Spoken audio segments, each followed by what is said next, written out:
Hello student, वेदांत 90 में आपका स्वागत है। जो टेंस की हमारी सीरीज चल रही है, आज की सीरीज में एक बार फिर आपके बीच हम नेक्स्ट टेंस को लेकर उपस्थित हैं। विस्तार से आपको टेंस को पढ़ाते हुए हम चल रहे हैं और टेंस जो डायरेक्ट, इनडायरेक्ट, एक्टिव, पैसिव या कहें कि पूरी ग्रामर का अपने आप में बोन होता है। Without grammar, without tense, no grammar. इसलिए बिना देरी किए आगे आज की वीडियो को आगे बढ़ाते हैं। चलिए शुरू करते हैं। आपके सामने लिखा है प्रेजेंट कंटिन्यूअस। प्रेजेंट कंटिन्यूअस की अगर हम बात करें, कंटिन्यूअस से मतलब होता है किसी कार्य में रेगुलरिटी, कंटिन्यूटी जिसे हम बोलते हैं। कई बार आप लोगों ने वर्ड सुना होगा कंटिन्यूटी। किसी काम में कंटिन्यूटी, आपको अपने काम में कंटिन्यूटी लानी है। तो कंटिन्यूटी, रेगुलरिटी, कंटिन्यूटी, इन दोनों का मतलब होता है कि हमें अपने कार्य को लगातार जारी रखना है, जारी शुरू रखना है। तो यहाँ प्रेजेंट कंटिन्यूअस में आप देख रहे हैं कि जो लिखा है प्रेजेंट कंटिन्यूअस, वर्तमान में किसी कार्य का जारी रहना। वर्तमान में किसी कार्य का जारी रहना, ये इस बात को बताता है कि ये हमारा प्रेजेंट कंटिन्यूअस है। इसे हम इम्परफेक्ट के नाम से भी जानते हैं। परफेक्ट से मतलब क्या होता है? परफेक्ट होता है हमारा किसी कार्य को पूर्ण हो जाना, किसी कार्य को कंप्लीट कर लेना।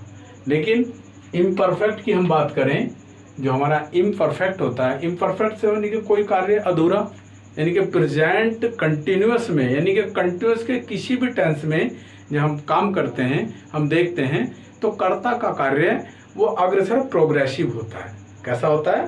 प्रोग्रेसिव, बढ़ते क्रम में, प्रोग्रेसिव। और उसे हमें क्या करना है? समझना है कि कंटिन्यूटी उसमें है, प्रोग्रेसिव है, कंटिन्यू चल रहा है वो, तो वो हमारा कंटिन्यूअस है। डेफिनेशन की अगर बात करें, डेफिनेशन क्या बोलते हैं इसका? डेफिनेशन में जो डेफिनेशन है, परिभाषा की बात करें कि हमें कैसे पता चलेगा? द प्रेजेंट कंटिन्यूअस टेंस, हमारा जो प्रेजेंट कंटिन्यूअस टेंस है, हेल्प्स टू कन्वे, वो मदद करता है, कन्वे बताने में, हेल्प करता है हमारी बताने में, किसी चीज को, एक्शन को, किसी एक्शन को बताने में हमारी मदद करता है present continuous tense. Present continuous tense की बात करें तो वह एक्शन को बताने में हमारी मदद करता है। दैट आर इन प्रोग्रेस, जो कैसा है? जो चल रहा है, प्रोग्रेस है। अभी मैंने बताया आपको प्रोग्रेसिव है। प्रोग्रेसिव से मतलब है लगातार उसमें चलना, किसी चीज़ को रेगुलरिटी में लाना, परस्पर उसमें हमें कार्य करते रहना, वही हमारा कंटिन्यूअस है। तो आपको बता रहे हैं यहाँ, action that are in progress, एक कार्य जो कंटिन्यू चल रहा है। जैसे एक सेंटेंस बोला जाता है, कोई भी किसी से आप क्वेश्चन कर लेते हैं, हम बात करते हैं, किसी स्टूडेंट से बात करते हैं। कई बार आप लोगों के बीच में जब कोई आपका गेस्ट वगैरह आता है, कोई मेहमान वगैरह आते हैं, तो आपको उसके पास जाते हैं, तो मोस्टली क्वेश्चन का उठाया जाता, बेटा क्या कर रहे हो आजकल, क्या कर रहे हो? आप समझ लीजिए इस चीज़ को क्या बोल रहा, आजकल क्या कर रहे हो, यानी कि पढ़ाई में क्या कर रहे हो, जॉब में क्या कर रहे हो, किसी वर्क में क्या कर रहे हो। उनका मतलब होता है कि आपका इस समय जो प्रोग्रेस है, आपके वर्क की प्रोग्रेस है, स्टडी की प्रोग्रेस है, या आपकी जो तैयारी चल रही है, उसमें क्या प्रोग्रेस है वो जानना होता है। क्या कर रहे हो? पढ़ रहे हैं से मतलब हम किसी स्टैंडर्ड में पढ़ रहे हैं, तो हम कंटिन्यू हैं, हम लगातार हैं, नियमित चल रहे हैं हम, तो पता चलता है। तो यहाँ आप बोल रहे हैं कि action that are in progress, यहाँ सामने लिखा है action that are in progress. और यानी कि या यानी कि या की बात करें, यानी कि ऑन गोइंग से मतलब भी आप समझ रहे होंगे। ऑन गोइंग का मतलब है परस्पर चलना, कंटिन्यूटी है उसमें, परस्पर चलना। ऑन गोइंग जो चल रहा है, प्रोग्रेस हो सकती है, उसमें उन्नति हो सकती है, जो चल रहा। और ऑन गोइंग जो जस्ट नाउ, तुरंत अभी आपके सामने वो चल रहा है, वह भी प्रेजेंट कंटिन्यूअस को बिलोंग करता है। एंड इट्स ऑफन यूज्ड, और प्राय अक्सर इसका यूज देखने को मिलता है, इसका यूज किया जाता है। किस लिए यूज होता है? डिस्क्राइब, डिस्क्राइब बताने के लिए, डिस्क्राइब बताने के लिए, किसी कार्य को बताने के लिए। Dynamic and changing action, dynamic से मतलब क्या है? डायनेमिक से मतलब क्या है? डायनेमिक की बात कर रहे हैं। डायनेमिक वर्ब भी कहलाती है, जो डायनेमिक वर्ब से निकला है, डायनेमिक वर्ब से निकला है वर्ड है ये। तो डायनेमिक से मतलब होता है जो फिजिकल एक्शन होता है। क्या है? फिजिकल एक्शन होता है। तो ये हमारा डायनेमिक वर्ब के नाम से ये डायनेमिक एक्शन भी होता है। अब बात करें जो हमारा डायनेमिक एक्शन है, जैसे आप लिख रहे हैं तो राइटिंग कर रहे हैं, राइटिंग कर रहे हैं, वो भी फिजिकल वर्क हुआ। आप चल रहे हैं, कंटिन्यूटी, आप किसी कार्य को करते हुए चल रहे हैं, यानी कि on road, you are running on road, तो फिजिकल हो रहा है, उसमें भी आप कंटिन्यू काम कर रहे हैं। ईटिंग, उसमें भी फिजिकल वर्क है। ईट, हाथ पैर आपके, शरीर आपका काम कर रहा है, तो वही फिजिकल वर्क है। आप अगर बात करें जैसे कि थिंक होता है, थिंक होता है, तो थिंक में आपका फिजिकल, इनके माइंड काम कर रहा है, वहाँ बात करें। और जैसे आप खेत में, फैक्ट्रीज में कहीं काम करते हैं, तो जब ऐसे एक्शन को यूज़ किया जाता है तो डायनेमिक एक्शन कहलाता है, क्योंकि उसमें भी आपका फिजिकल वर्क हो रहा है। और आपका चेंजिंग एक्शन, चेंजिंग एक्शन से मतलब यहाँ क्या है कि जैसे आप किसी कार्य को कर रहे हैं, इसे करने के बाद फिर दूसरा आपने शुरू कर दिया, इसे करने के बाद दूसरा शुरू कर दिया, तो उससे भी हमें पता चलता है कि ये हमारा कहते हैं चेंजिंग एक्शन है, बदलता हुआ एक्शन। अभी मान लीजिए आपके सामने कोई ऑब्जेक्ट है, खाना खा रहा है, खाना खा लिया, उसके बाद उसने अपना दूसरा काम शुरू नहीं कर, सो रहा है, पढ़ रहा है, जा रहा है, तो हम पता लगा कि हमारा जो एक्शन है वो चेंज हो रहा है। इससे भी कंटिन्यूटी हमें नजर आती है। आगे देखते हैं एक्शंस, यानी कि ऐसे कार्य जो एक्शन है हमारे, जो वर्क है हमारे, हैपनिंग घटित होते हैं कंटिन्यूस में, यानी कि हैपनिंग घटित होते हैं, पता चलता है उनसे क्या? नाउ, जो अभी अभी चल रहे हैं। Happening now, actions happening now, now से पता चल रहा है कि पता चलता हमें कि कार्य हमारा इस समय एट प्रेजेंट वो चल रहा है। अगर बात करें क्या, मैं खाना खा रहा हूँ, आप देखिए एग्जाम्पल लिखा आपके सामने, आई एम स्लीपिंग नाउ, मैं अब सो रहा हूँ, अब सो रहा हूँ, पता चलता हमें उससे, इसमें कंटिन्यूटी हो गई। और प्रेजेंट का भी पता है, मैं अब सो रहा हूँ, मैं अब जा रहा हूँ, मैं अब खा रहा हूँ, मैं अब पढ़ रहा हूँ, तो इससे हमें पता चल जाता है कि ये भी हमारा सेंटेंस कंटिन्यूस का है। दूसरी word temporary, on going action. Temporary से मतलब क्या है? कोई परमानेंट नहीं है उसमें परमानेंट एक्शन की हम बात नहीं कर रहे, टेम्परेरी एक्शन होता है। टेम्परेरी एक्शन कैसे? अभी तो आज आप जॉब कर रहे हैं, आप जॉब करके आप किसी और काम में लग जाते हैं और दूसरा काम शुरू कर देते हैं, अपना बिजनेस शुरू कर देते हैं, तो दूसरा काम शुरू का परमानेंट नहीं हुआ। आज आप पढ़ रहे हैं, एज ए स्टूडेंट काम कर रहे हो, स्टूडेंट होने के जैसी आपकी एजुकेशन पूरी हो जाएगी, इस आपको एक डेस्टिनेशन मिल जाएगा, आपका टारगेट, आपका जो अचीवमेंट, आपका जो गोल है वो हो जाएगा, और उसके बाद आप एक नई चीज़ शुरू कर देंगे, जॉब शुरू कर देंगे, आप एक कार्य को शुरू कर देंगे। तो इस तरह से ये टेम्परेरी एक्शन भी कहलाता है। क्या होता है? Temporary action. मान लीजिए कोई इस समय सो रहा है, तो क्या वो सोता ही रहेगा? उठेगा नहीं। अगर वो उठ करके अपना दूसरा काम भी तो शुरू करेगा। अब वह सो रहा है, सोने के बाद उठेगा, उठने के बाद ऑफिस जाएगा, स्कूल जाएगा, खेत जाएगा, फैक्ट्री जाएगा, घूमने जाएगा, बात करेगा इधर उधर, घर के काम करेगा तो दूसरे काम भी करेगा। तो इसलिए भी ये टेम्परेरी एक्शन कहलाता है। कंटिन्यूअस के जितने एक्शन हमारे होते हैं वो टेम्परेरी होते हैं, परमानेंट नहीं होते। दूसरी बात वो करता है on going action. On going action से मतलब है जो इस समय एक्शन चल रहा है, जो चलता हुआ एक्शन है, जिसमें कंटिन्यूटी है, तो वो हमारा क्या है? कंटिन्यूअस का है। जैसे एग्जांपल लिया हमने, देखिए सी इज वर्किंग, वह काम कर रही है, कहाँ? On A project. आप समझ लीजिए यहाँ ऑन ए प्रोजेक्ट, और इस चीज़ को, दोनों चीज़ को समझिए, टेम्परेरी और प्रोजेक्ट। एक प्रोजेक्ट जो काम करते हैं, किसी प्रोजेक्ट पर आप काम कर रहे हैं, उस प्रोजेक्ट को कंप्लीट करने की एक समय सीमा होती है, एक लिमिट होती है। उसमें लिमिट में आपको अपने कार्य को, किसी प्रोजेक्ट को आपको पूरा करना होता है।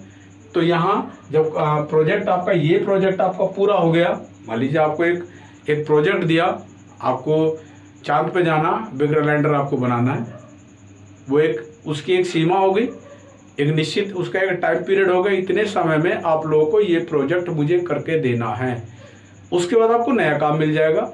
तो इसलिए भी ये टेम्परेरी एक्शन कहलाता है, समझ लीजिए। आगे use axillary verb. Use axillary verb यानी कि प्रेजेंट कंटिन्यूअस की हम बात कर रहे हैं, या हम कंटिन्यूअस की बात करें, किसी भी टेंस के कंटिन्यूअस में जब आप जाएंगे तो वहां पर आपको हेल्पिंग वर्ब प्लस वर्ब में आईएनजी का यूज देखने को मिलता है। क्या है, यहाँ देख रहे हैं कि एक्सिलरी वर्ब यानी कि वर्ब बी। वर्ब बी के अंतर्गत आपके पास 5 हेल्पिंग वर्ब यानी कि एक्सिलरीज आती हैं। वर्ब बी इज एमआर बाजवर, जबकि हमारे यहाँ बाजवर का कोई रोल नहीं है, क्योंकि बाज और वर्ब पास्ट की बात हम कर रहे हैं, वो पास्ट में जाकर कहीं उसकी बात करेंगे। अभी हमें बात करना है इज एम आर को। तो ये वर्ब बी के अंतर्गत हमारे पास ये वर्ब बी आती है, और वर्ब बी अपने साथ यहाँ आईएनजी लेता है। वर्ब की फर्स्ट फॉर्म में यानी कि B1 में आईएनजी लेता है, जो हमारी वर्ब की बेस फॉर्म है, बेस फॉर्म में आईएनजी लेता है। चलिए, पहले की तरह से, हर रोज की तरह से इसका मैं वर्ड ऑर्डर भी आपको जरूर दूंगा। वर्ड ऑर्डर हमारा क्या होगा, सब्जेक्ट की बात करेंगे, प्लस हेल्पिंग वर्ब की बात करेंगे, प्लस मेन वर्ब की फर्स्ट फॉर्म में, जो हमारी मेन वर्ब है, मेन वर्ब की फर्स्ट फॉर्म में आईएनजी होगा, प्लस ऑब्जेक्ट होगा। ऑब्जेक्ट पे फोकस करना है, मैं केवल ऑब्जेक्ट की बात कर रहा हूँ, ऑब्जेक्ट की काइंड की बात नहीं कर रहा हूँ। ये ध्यान देंगे, ऑब्जेक्ट हमारे पास 2 प्रकार के होते हैं, इनडायरेक्ट ऑब्जेक्ट होता है और डायरेक्ट ऑब्जेक्ट होता है। तो हमें यहाँ केवल हमें बात करनी है यहाँ इस पर, इसके अकॉर्डिंग। देखिए क्या बन जाएगा, subject plus helping verb plus main verb के फर्स्ट फॉर्म में आईएनजी और प्लस ऑब्जेक्ट। ये हमारा एक तरह से स्ट्रक्चर है। अब मान लीजिए एक सेंटेंस लिखा जाता है आपके पास में, देखिए,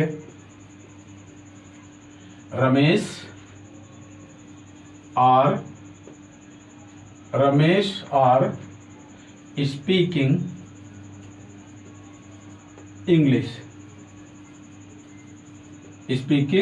इंग्लिश। यहाँ फोकस करिए, ध्यान दीजिए, 2 चीज इसमें देखने को मिलेंगी आपको। यहाँ जो हमने अभी वर्ड ऑर्डर लिखा, ये वर्ड ऑर्डर आपके सामने लिखा है, इस वर्ड ऑर्डर पर अगर हम काम करें, यानी कि सब्जेक्ट होगा, वर्ब होगा, मेन वर्ब के फर्स्ट में आईएनजी होगा और ये ऑब्जेक्ट होगा। ये देखिए, ये सब्जेक्ट हो गया, ये आपके पास हेल्पिंग वर्ब है और ये मेन वर्ब है, मेन वर्ब में आईएनजी है और ये आपका ऑब्जेक्ट एज ए ऑब्जेक्ट यहाँ पर काम कर रहा है। किंतु हमें ये जरूर देख लेना है कि हमारा जो सब्जेक्ट है वो सिंगुलर है या प्लूरल है। ये बहुत ही अपने आप में बहुत ही क्यूरियस पॉइंट होता है। इस चीज़ को हमें बड़ा बारीकी से देखना होता है, इस चीज़ को समझना होता है। जब कहीं किसी भी सेंटेंस में हेल्पिंग वर्ब हमें लगाने का नंबर आता है हमारा, और उस टेंस में एक से अधिक हेल्पिंग वर्ब होती है, एक से अधिक हेल्पिंग वर्ब से मतलब ये है कि वह वहाँ पर सिंगुलर के लिए अलग है, प्लूरल के लिए अलग है और अन्य के लिए अलग है। तो हमें जब हमें हेल्पिंग वर्ब लगानी है तब तक हमें सब्जेक्ट के बारे में विचार करना है। तो हमारे पास आप यहाँ देख रहे हैं कि जो रमेश है, रमेश हमारे पास सिंगुलर है और सिंगुलर के साथ हमारे पास जो हेल्पिंग वर्ब हमारा यूज होगा वो इज होगा, और इसलिए यहाँ से इसे आर को इरेज करना होगा और ये इज होगा, तब जाकर के हमारा सेंटेंस करेक्ट होगा। इस चीज़ का ध्यान देना है, समझ लेना है, क्योंकि ये एग्जाम पॉइंट की बात है। इसमें एग्जाम पॉइंट में वो क्या करेगा, आपको यहाँ सिंगुलर के साथ प्लूरल लगा देगा या प्लूरल के साथ सिंगुलर लगा देगा। यहाँ इतना ही कर पाएगा, इससे ज़्यादा फॉल्ट या गलती करने का मौका नहीं मिलेगा, या फिर ज़्यादा से ज़्यादा वर्ब में आईएनजी को छोड़ देगा, आईएनजी को हटा देगा। यही उसका एरर का मामला है इसमें। चलिए एक एग्जाम्पल और लेते हैं इसका। देखिए, दे आर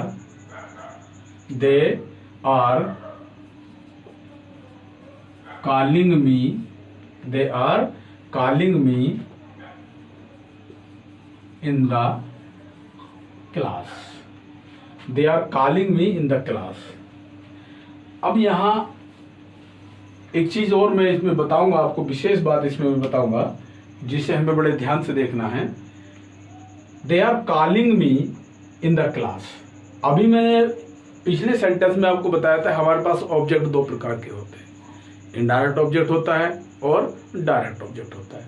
चलिए इस चीज़ का जिक्र भी मैं इसमें थोड़ा सा विस्तार से बताऊंगा। इसमें अब हमारे पास जो सब्जेक्ट है वो प्लूरल है, दे हमारा काम कर रहा है, दे के साथ हेल्पिंग वर्ब हमारी प्लूरल लगी है, यहाँ तक सेंटेंस हमारा सही है।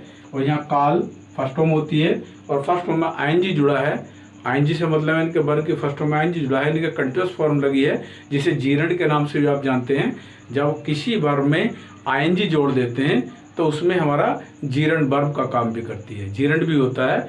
चलिए आगे चलेंगे। आगे हमारे पास है ऑब्जेक्ट क्या है, मी, और आगे है इन द क्लास। अब एक सेंटेंस में आप देख रहे हैं ये भी एज ए ऑब्जेक्ट काम कर रहा है और ये भी एज ए ऑब्जेक्ट काम कर रहा है। अब हमारी बात समझ में आपको जरूर आ रही होगी कि हमने आपको बताया था एक सेंटेंस में दो ऑब्जेक्ट हो सकते हैं, तो कौन कौन से हो सकते हैं। एक होता हमारे पास इनडायरेक्ट ऑब्जेक्ट और एक होता हमारे पास डायरेक्ट ऑब्जेक्ट। तो यहाँ आप देख रहे हैं ये वर्ब लगी है, वर्ब के नजदीक में जो मी लगा है ये हमारे पास इनडायरेक्ट ऑब्जेक्ट का काम कर रहा है। जब कहीं किसी सेंटेंस में दोनों ऑब्जेक्ट एक साथ आते हैं, दोनों ऑब्जेक्ट एक साथ आते हैं कि सेंटेंस एक साथ वर्क करते हैं, तो पहले इनडायरेक्ट ऑब्जेक्ट लेते हैं और बाद में डायरेक्ट ऑब्जेक्ट लेते हैं। क्या है, डायरेक्ट ऑब्जेक्ट। ये हमारे पास क्या है, ये डायरेक्ट ऑब्जेक्ट है और ये इनडायरेक्ट ऑब्जेक्ट है। They are calling me in the class. ये देखिए इस तरह से ये आपका प्रेजेंट कंटीन्यूअस पे हमने बात की। एक बार मैं पुनः आपको थोड़ा सा इसमें रिवाइज करा दूं, ज़्यादा कुछ नहीं, बड़ा ध्यान से देखना है। डेफिनेशन की अगर बात करें, present continuous tense helps to convey action, यानी कि प्रेजेंट कंटीन्यूअस जो टेंस है वो आपकी हेल्प करता है किसी एक्शन को बताने में, एक्शन का जिक्र करता है, बताने में जिक्र करता है। दैट आर इन प्रोग्रेस, जो उस समय चल रहा होता है, जो उस समय चल रहा होता है उसकी बात कर रहे होते हैं। और ऑन गोइंग उस समय चल रहा होता है। And it's often use to describe, जो अक्सर यूज टू डिस्क्राइब अक्सर उसका प्रयोग किया जाता है किस लिए, describe dynamic and changing work. Dynamic से मतलब है तो मोस्टली जो आपका फिजिकल वर्क होता है, क्या होता है, जो फिजिकल वर्क होता है, जो फिजिकल होता है उसमें उसका जिक्र किया जाता है।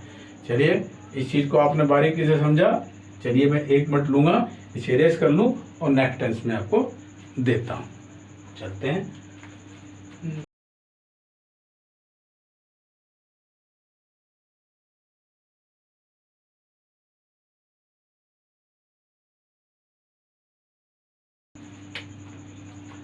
चलिए अभी हम बात कर रहे थे अफर्मेटिव की, जो हमने अफर्मेटिव के बारे में आपको बताया।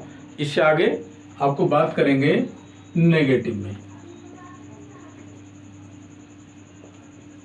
नेगेटिव में क्या करना है, नेगेटिव में इसमें कोई ज़्यादा रोल नहीं है, इसमें नेगेटिव में कोई चेंजिंग नहीं होता ज़्यादा। केवल आपको क्या करना, तो हमारी हेल्पिंग वर्ब होंगी इज एम आर, जो हमारे पास हेल्पिंग वर्ब है इज एम आर के जस्ट बाद नोट लगा देना है, और ज़्यादा कुछ इसमें हमें नहीं करना है। क्या वर्ड ऑर्डर हो जाएगा, subject plus helping verb plus not plus main verb की first form ING plus object.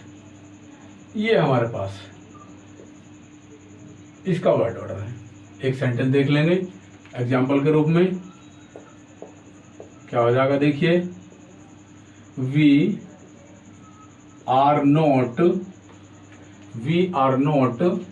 abusing, abusing, abusing the poor। नीचे एक सेंटेंस भी आपके सामने दिखा है।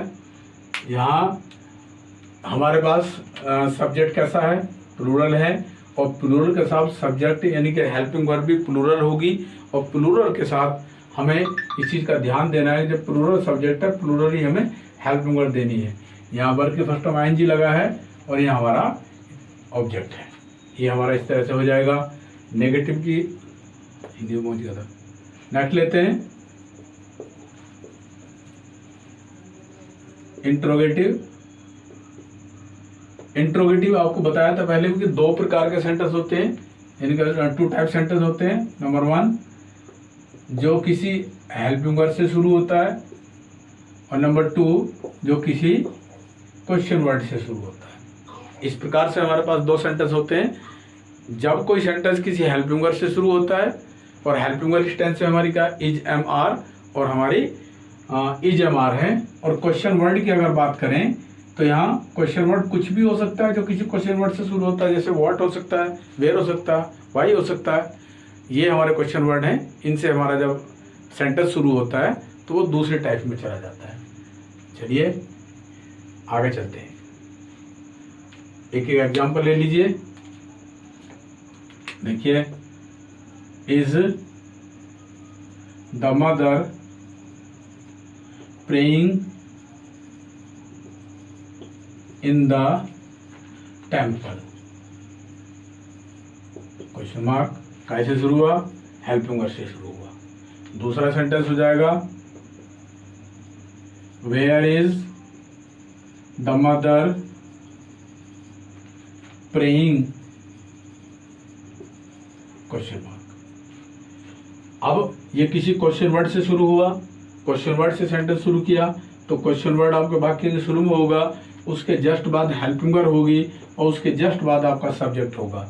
सब्जेक्ट के बाद मेन वर्ब होगी और ऑब्जेक्ट की हमें तलाश है। आप देख रहे हैं where is the mother praying, माता जी कहाँ पर पूजा कर रही हैं। ये फर्स्ट टाइप का है और ये सेकंड टाइप का है। चलिए नेक्स्ट टेंस लेते हैं।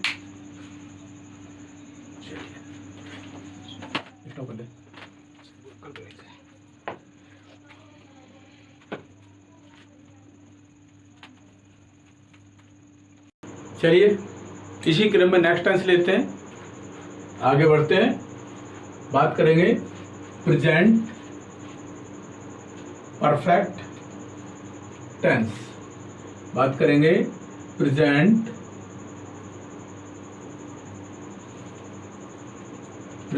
Perfect tense. Present perfect tense की हम बात करेंगे। अभी आप देख रहे थे कंटिन्यूअस की बात हम कर रहे थे, प्रेजेंट कंटिन्यूअस की बात कर रहे थे। कंटिन्यूअस में हमने बताया था आपको कि जो कर्ता है, कर्ता का जो कार्य है वो कैसा है। कर्ता का कार्य उसमें कंटिन्यूटी है, उसमें रेगुलरिटी है, उसमें अपने आप में एक ऑनगोइंग एक्शन आपको नजर आएगा, जो चलता हुआ एक्शन है। लेकिन बात करेंगे हम प्रेजेंट परफेक्ट की। जहाँ प्रेजेंट परफेक्ट की हम बात करेंगे तो एक परफेक्ट से भी आप लोगों को एक चीज़ ध्यान आएगा, आपको ध्यान पता चलेगा परफेक्ट हम कब यूज़ करते हैं। परफेक्ट जनरली आप यूज़ करते हैं, कई बार आप लोगों ने सामान्य बोलचाल में भी परफेक्ट का आप लोगों ने वर्ड का नाम सुना होगा। परफेक्ट जब कहीं किसी से हम बात करते हैं कि आपको ये काम आता है, आप इस काम को जानते हो, इस काम के बारे में आपको जानकारी है, तो उसके पास में खड़ा हुआ व्यक्ति या उससे संबंधित व्यक्ति तो आपके सामने एक तेजी के साथ एक फटाक से बोलता, अरे ये तो बहुत परफेक्ट है, ये तो बहुत परफेक्ट है। परफेक्ट से मतलब वहाँ क्या निकल कर आता है कि जिस काम की हम बात कर रहे हैं, जो हम करने जा रहे हैं या जिससे हम करवाने जा रहे हैं उस काम को, उस काम के बारे में उसे पूर्ण जानकारी है, उस काम को वो बहुत अच्छे से करना जानता है, यानी कि सीखने का काम उसमें उसने कंप्लीट कर लिया है, परफेक्ट हो चुका है। इसलिए भी वहाँ पर हम परफेक्ट वर्ड यूज़ करते हैं। चलिए यहाँ पर हम बात करेंगे प्रेजेंट परफेक्ट। प्रेजेंट परफेक्ट को अगर हिंदी में अगर लेके जाएंगे, अगर किसी सेंटेंस के अंत में जब हिंदी ट्रांसलेट आप करते हो, किसी सेंटेंस के अंत में चुका है, वैसे इन शब्दों की अब जरूरत नहीं पड़ती हमें, चुका है या चुकी है आदि शब्द आपको देखने को मिलता है, लिया है, किया है, ये शब्द आपको देखने को मिलते हैं, तो हमारा कहाँ चला जाता है, प्रेजेंट परफेक्ट में चला जाता है। चलिए आगे देखते हैं इसमें डेफिनेशन में क्या है इसकी। The present perfect tense help to show, जो प्रेजेंट परफेक्ट टेंस है आपके पास, help to show the connection. एक प्रेजेंट परफेक्ट टेंस एक आपके परस्पर कनेक्शन, एक संबंध आपके सामने दिखाता है, एक संबंध को प्रकट करता है। कहाँ? बिटवीन, बीच में, the past and present highlighting. Past के कार्य को और प्रेजेंट के कार्य को, दोनों को कनेक्ट करता है, दोनों को आपस में जोड़ता है। कैसे कैसे आगे बढ़ेंगे? दोनों को आपस में जोड़ता है। The relevance of past action to current situation. जो आपके पास जो रिलेवेंस है क्या का of the past action, past action का जो हमारे पास अनुकूलता है, जो पास्ट एक्शन की अनुकूलता है, रिलेवेंस अनुकूलता, या संबंध भी कह सकते हैं, या इसे हम एक संबंध भी कह सकते हैं। दोनों के बीच में, पास्ट एक्शन के और करंट एक्शन के बीच में, करंट एक्शन जो इस समय वर्तमान में जो एक्शन है और पास्ट के एक्शन को, दोनों को आपस में जोड़ने का काम करता है, उसमें अनुकूलता प्रकट करता है। जब रिलेवेंस की बात करें, अनुकूलता दिखाता है। जैसे आगे देखेंगे, एक्शन कार्य, कौन सा कार्य? That started in the past, वह कार्य जो पास्ट में हुआ था, जो हमने पास्ट में शुरू किया था, हुआ था, and continue up to the present, और वो कंटिन्यू है आज तक, प्रेजेंट तक। माना भी कहें कि मैं दिल्ली में 2 वर्ष रह चुका हूँ, मैं दिल्ली में 2 वर्ष रह चुका हूँ। तो बात करें, अगर आज भी तो दिल्ली में है, लेकिन रहा कब था? 2 वर्ष पहले। पास्ट की हमने बात करी, लेकिन रहता तो आज भी दिल्ली में है। तो आप प्रेजेंट की बात कर रहे हैं, यानी कि पास्ट को और प्रेजेंट को आपस में दोनों को रिलेवेंट करता है, उसमें अनुकूलता और उसमें कनेक्शन उत्पन्न करता है। चलिए, दिखाया उसने पास्ट कंटिन्यू, यानी कि पास्ट की घटना को जो पास्ट में हुई थी उसे कंटिन्यू लेकर चलता है आपको up to the present, present तक। जैसे दिखाया, देखिए एग्जाम्पल दिया हमने यहाँ, एग्जाम्पल आपके सामने, आई हैव लिव्ड हेयर, मैं यहाँ रह चुका हूँ, मैं यहाँ रह चुका हूँ। आई हैव लिव्ड हेयर, मैं यहाँ रह चुका हूँ। फॉर 5 years, मैं 5 वर्ष यहाँ रह चुका हूँ। रह चुका हूँ का मतलब अभी छोड़ के नहीं गया हूँ, मैं 5 वर्ष यहाँ रह चुका हूँ।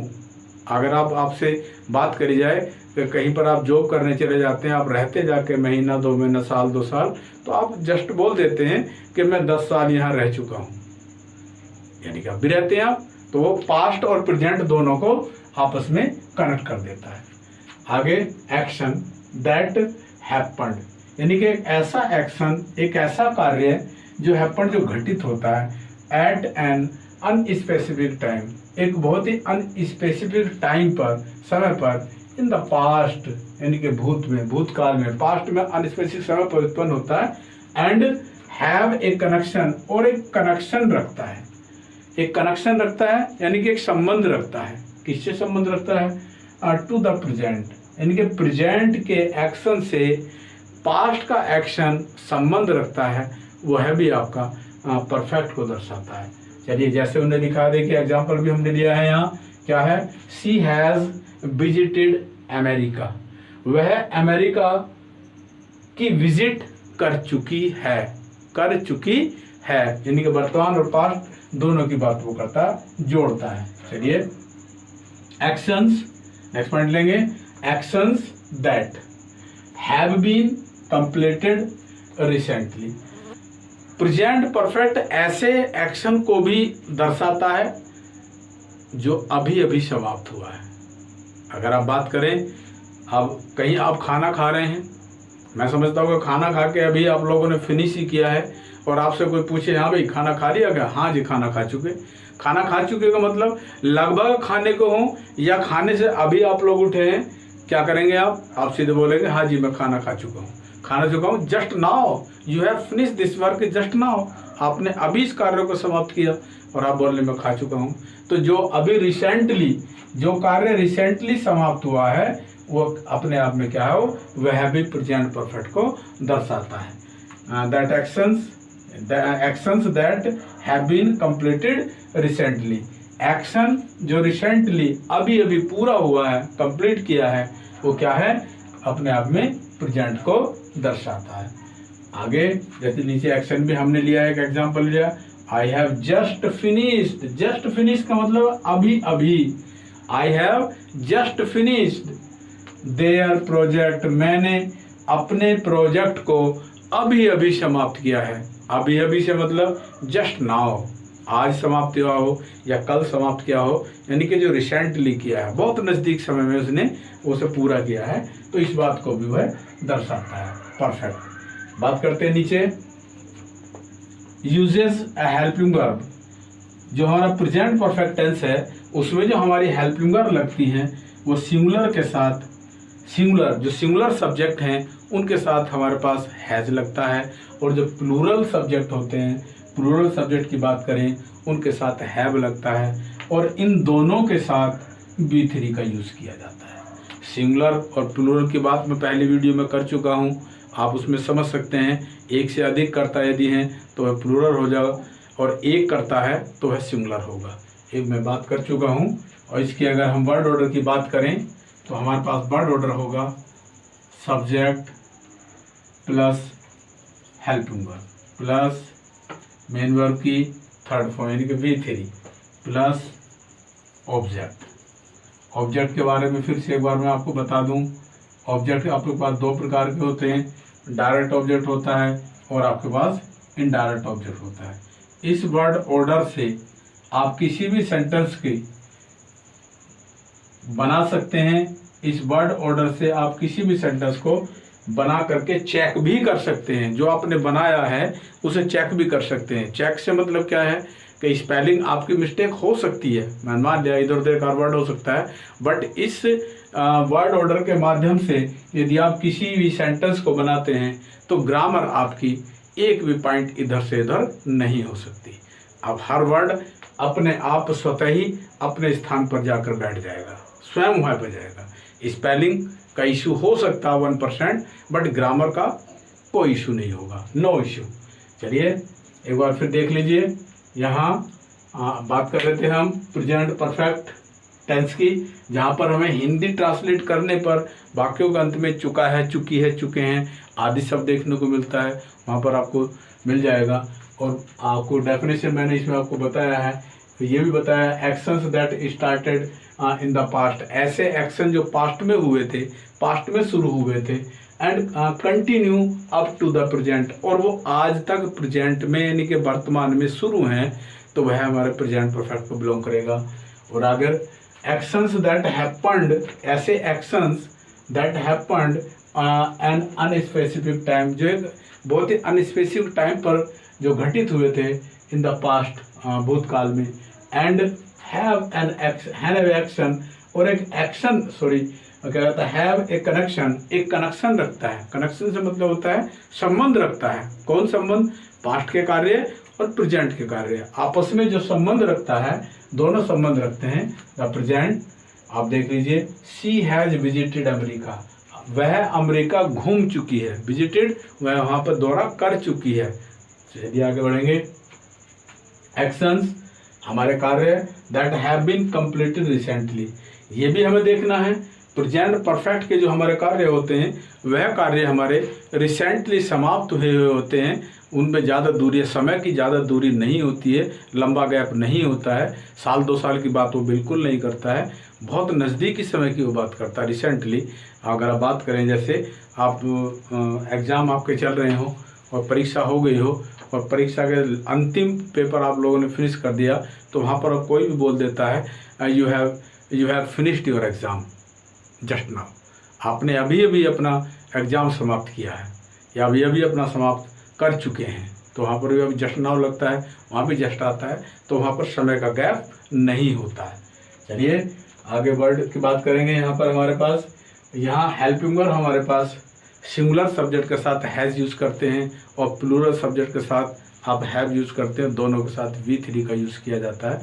बहुत ध्यान से देखना है और इस वर्ड ऑर्डर को ध्यान से हमें देख लेना है, समझ लेना है, इसके अकॉर्डिंग ही हमें पूरे टेंस को देखना है, समझना है।